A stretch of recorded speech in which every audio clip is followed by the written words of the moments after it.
मराठा आरक्षणासंदर्भात जो महत्त्वपूर्ण निर्णय सरकारने घेतलेला आहे यातून ओबीसी आरक्षणाला धक्का लागलेला नाही। ओबीसी आरक्षणाला हात न लावल्याबद्दल सरकारचे आभार। ओबीसी नेते बबनराव तायवाडे यांनी ही प्रतिक्रिया दिलेली आहे। कुंभीकरण थांबवून वेगळं आरक्षण द्या अशी प्रतिक्रिया प्रकाश शेंडगे यांनी दिली। मंत्रिमंडळातील सर्व सदस्य यांचे सर्वांचे ओबीसी समाजातर्फे आणि आमच्या राष्ट्रीय ओबीसी महासंघातर्फे मनपूर्वक अभिनंदन करतो, आभार मानतो की त्यांनी 29 सप्टेंबर 2023 ला आमच्या ओबीसी समाजाला जे आश्वासित केलं होतं, लेखी स्वरूपात शब्द दिला होता की ओबीसीच्या आरक्षणाला आम्ही कुठल्याही प्रकारचा धक्का लावणार नाही आणि सरसकट कुणब्यांची प्रमाणपत्र सुद्धा देणार नाही। हे दोन्ही शब्द सरकारने पाळले।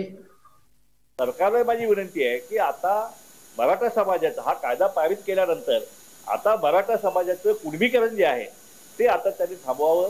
ज्या काही नोंदीबिंदी जे आहे तो शिंदे समिती जे आहे तो सगळा विषय आता थांबवून आता सरकारने फक्त आरक्षण जे आहे हे मराठा समाजाला टिकणारं आरक्षण कसं देता येईल यावरती कॉन्सन्ट्रेट करून म्हणजे हे जर कुणबीकरण थांबलं तर मग मात्र मराठा आणि कुणबी हा जो आता वाद निर्माण झालेला आहे किंवा मराठा आणि ओबीसी हा जो वाद निर्माण झालेला आहे तो वाद महाराष्ट्रामध्ये संपुष्टात येईल।